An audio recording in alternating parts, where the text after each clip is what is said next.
তাসকিন জোরে উড়ে গেল ঢাকা।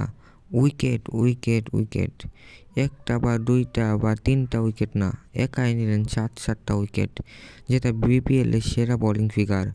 স্বীকৃত টি-20তে সেরা 3 বোলিং ফিগারের মধ্যে জায়গা করে নিয়েছে তাসকিনের আজকের বোলিং। দিনের প্রথম ম্যাচে ঢাকা টস জিতে ব্যাটিংয়ের সিদ্ধান্ত নেয়। ভালো করতে পারেননি লিটন, 5 বলে করেন শূন্য।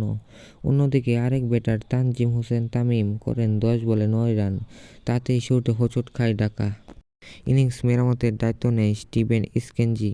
তিনি করেন 29 বলে 46 রান। তার সাথে শাহাদাত হোসেন দীপু করেন 41 বলে 50, আর কাপ্তান পেরেরা 9 বলে 21 রানে দুর্দান্ত একটি ফিনিশিং দেন।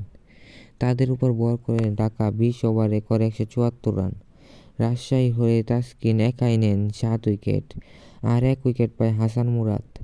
অন্যদিকে 75 রানের লক্ষ্যে ব্যাটিং করতে নেমে জিসান আলম ফিরে যায় 8 বলে 0 করে, আর হারিস করেন 240 স্ট্রাইক রেটে 5 বলে 12।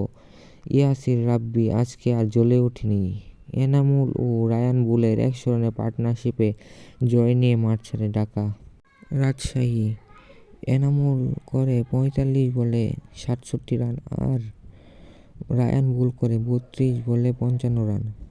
ঢাকার হয়ে মুস্তাফিজুর রহমান 4 ওভারে 33 রান দিয়ে নেন 1 উইকেট, আর আলাউদ্দিন বাবু ও মুগ্ধ ভাগাভাগি করে 2 উইকেট।